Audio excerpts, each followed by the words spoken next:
Today we're talking about Vetiver. All about Vetiver. This is Vetiver right here. Vetiver in oil. Essential oil. Essential oil. And the Vetiver fragrances. Right. And if you're curious to learn about Vetiver, all about Vetiver, please stay tuned.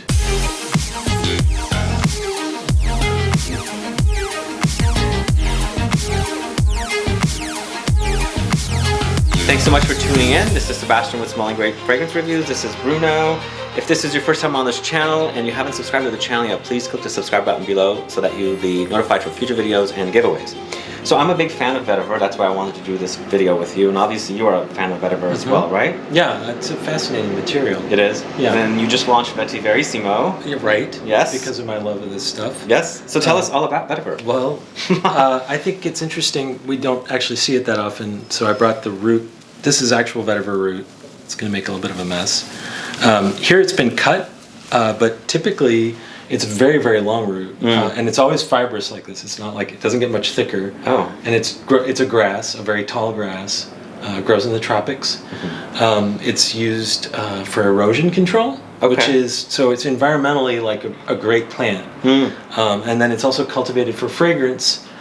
You can take a vetiver root out of the ground. There are pictures on the internet. You can see people standing next to it, and it's taller than him. Oh, like wow. A huge, the actual shaggy root goes thing. way down there. Yeah. So vetiver, in some ways, is very humble, but what becomes expensive is how it's distilled. That's where you end up with vetivers that people love or people hate. Okay. Right? And so poorly distilled vetiver can smell like peanuts or potatoes. Okay. And we don't want that in our perfumes. No. And I've had a few of those and haven't used them. But And then well distilled, it can smell smoky, it can smell grapefruity, it can smell fresh. Wow, even the grapefruit accord. Yeah. Wow.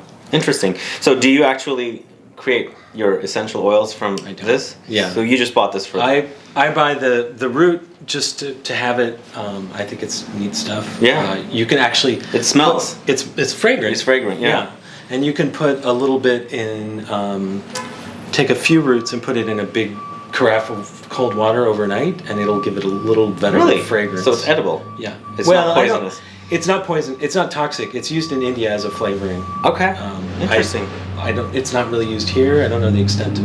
I actually don't know how toxic or not toxic it is. Okay. I know that you can't. That people do drink it. Okay. So I'm not saying that that's okay. You might have to look for a Vetiver cookbook. Tell us all about Vetiver then. How do you use it in your perfumes? Because you did Lamp Black 5 years ago. Right. That was the first time you used Vetiver in your fragrances? No, Vetiver is a supporting material in a lot of fragrances. It's important the way patchouli or oak moss or even that important. Yeah. And it can be used so that it's sort of hidden, or it can be used in the foreground. And it's a familiar note. Like once you start to know what it is, you recognize it in a lot of other fragrances. And then sometimes it'll be used to support a floral, and you won't really even know it's there. Oh wow! So it's kind of sort of like a patchouli. Yeah, exactly. Okay. So I brought up five different ones, I guess. Yeah. Just to sort of show, so we could just smell the different ways that it is. These are essential oils. So essential oils are actually pretty complicated business. The way they're distilled and who distills them and the amount of care and time, how quickly it's distilled after it's harvested, all of that really affects the way an essential oil comes out. So the three places are, before you smell, 3 different destinations where vetiver comes from. So there's Haiti. Haiti is a big place. The island of La Reunion. And where is that? That's off the coast of Madagascar. Okay. Tiny little speck of an island. Wow. That's actually some of the very best vetiver in the world. Is India? India produces it too. Okay. And I'm sure there are other... So it's a tropical... It's very tropical. It's a tropical grass. Okay. We'll start with this Haitian one, and I think it's interesting just to see how, I don't know if you're... how gooey and sticky it is. Yeah. Right? Like molasses. And it's if you get that on your fingers will be, it'll feel like you got some glue on your fingers. And that's why it's a fixative. It's also very dark. Yeah. It's like molasses. Yeah. That smells great actually. Yeah. And so that smell will continue to open up.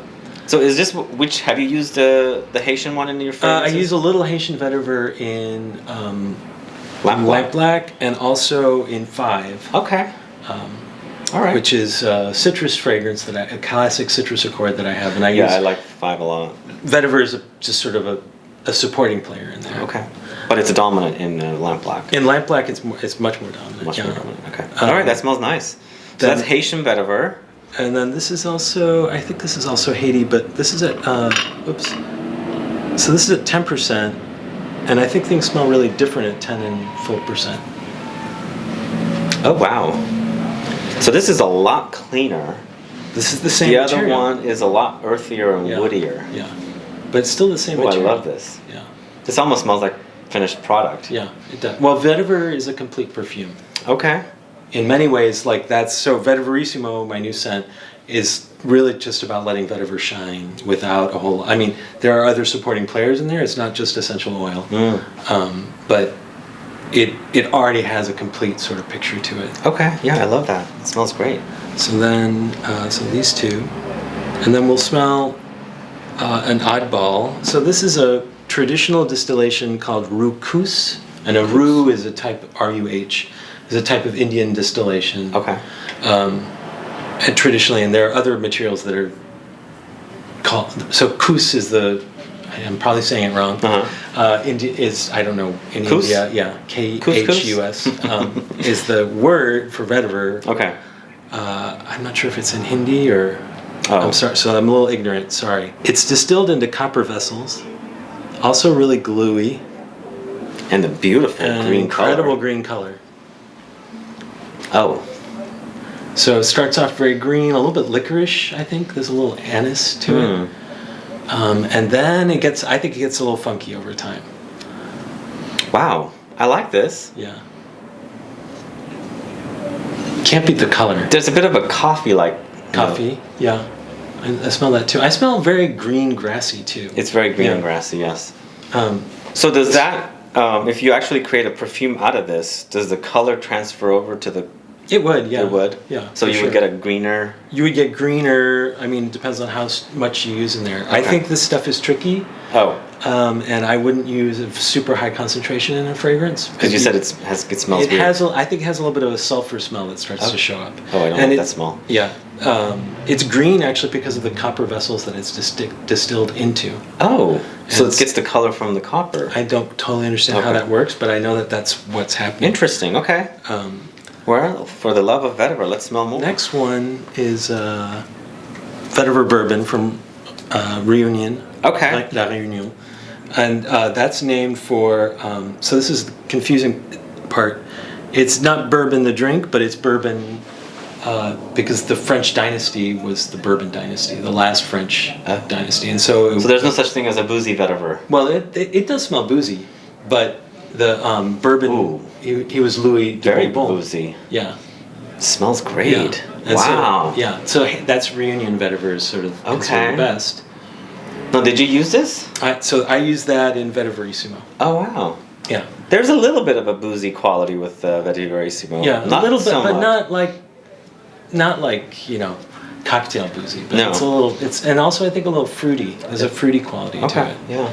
Oh, I love this. Yeah. That's the star. Smells so good. That's the star of this one. Wow. So this is La Réunion, you said? La Réunion. Yeah, Reunion.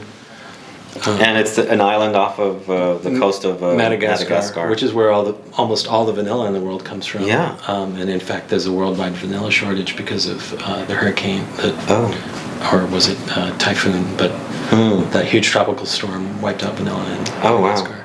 So does it have anything to do with vanilla? Since vanilla comes from nearby, or? I think that we associate it because vanilla is used to support vetiver. A lot of vetiver fragrances have vanilla. Okay. And actually, I deliberately chose to avoid using vanilla. Okay. To make this sweeter, I wanted Vetiverissimo to have a different facet. I see. But a lot of our associations with vetiver are with a vanilla support, and then a lot of vanilla fragrances have a little bit of vetiver to give them support. I see. So there's no vanilla because it comes from nearby. No, it's not like blowing vanilla because fumes. Bourbon and vanilla go really well together. Right. I was thinking there might be some kind of a connection there, but well, you also get vanilla bourbon, which was grown on this island. Oh, right. So, interesting. Okay, got it now. And then there's a molecular distillation So this is... When you say molecular distillation, what does that mean? It's where they're choosing to emphasize... you're not getting... I'm trying to think of a short way to... When you distill, you get a whole spectrum of different volatility in terms of the oil. So what comes off first is very volatile, and what comes off at the end of the distillation is less volatile. And you can choose which part of that. So that's called a fraction, and then a molecular distillation is a little bit different, but it's a similar principle. This is very earthy. Earthy. And also a slight bit animalic. Yeah, animalic. Wow. Smoky. Very smoky. It's pretty smoky. Very smoky. Yeah. Wow. So different, all three of them. Yeah. I mean, all five of them. What you so that's one of the reasons that each vetiver scent can be so different, like, and the sourcing and the and not just quality. You can have a very high. These are all pretty high quality. Okay. But they have really different character. Very, very. So have you used this last one? I haven't actually. I'm exploring this one. I think it's. I thought about using this for Vetiverissimo. I think it would have gone a different direction. It would have gone a completely different direction. Wow. Right. It would be smokier, not so flatter, clean, not as clean. Right. And I wanted a vetiver that was sort of bright, but also had a bit of that darkness in there, but not like you have lamp glass. Yeah. Exactly. For that one. Now I think you can smell the sort of funky. Oh yeah, that is funky, isn't that? I think so. It's tricky to use in a fragrance. Do you associate that funkiness with leather? It's just a weird leather, like shoe store leather vibe in there. Yeah, there is a little bit of a like chemical leather. Oh yeah, like animal. Oh, I almost got some on my nose. And then a little bit of a sulfur smell, I think, too. Okay. Yeah. Almost like onions or garlic. It's strange. It's interesting stuff. The color's awesome. The great color, yeah. So yeah, these two have the most beautiful colors. Just in terms of color, this is a molecular distillation, so you can see that they've isolated. Oh, the color. That's why, well, that's because they're only taking a tiny portion of it, whereas this is a full essential oil. I see. Just to point that out. Well, what do you prefer to use then? I like it. Really depends on. I want to use this molecular distillation, which comes from a fantastic French distillery supplier, but I'm still waiting to find the fragrance that I could pull that off in. Okay. Yeah. So when you created Vetiverissimo, like how much is it vetiver? When you have like 100% scale. Oh, geez, I don't know the formula off the top of my head. It's pretty substantial. So would it be like 60% vetiver or 40%? Formula? No, that would be a lot. 60% would be very, very strong. Okay. And I think a lot of people would find it too much. So it's mitigated with a lot of cedar in there. Okay. And then just a really tiny bit of spice. There's a little bit of floralcy to give it like a bloom kind of, but it doesn't smell like flowers. No, it doesn't. But it adds a little fullness to it. Okay. Yeah. What's next for the fragrances from your brand? Can you give us any hints? I can. Okay. I have a couple things in the hopper, and I'm not quite sure which one's going to come. I'm hoping to have something in the spring, but we'll see. Okay. The only thing we didn't talk about was the masculinity versus femininity side of vetiver. We associate vetiver mostly with masculine fragrances, but do you consider vetiver fragrances for women? I mean, do they wear them? Well, I think the construction of a lot of vetiver fragrances are typically follow the masculine profile of. Well, vetiver is considered a woody note, even though it's a root. Yeah. It falls in line with precious woods and so right off the bat, that sort of puts it in a more masculine category. Mm-hmm.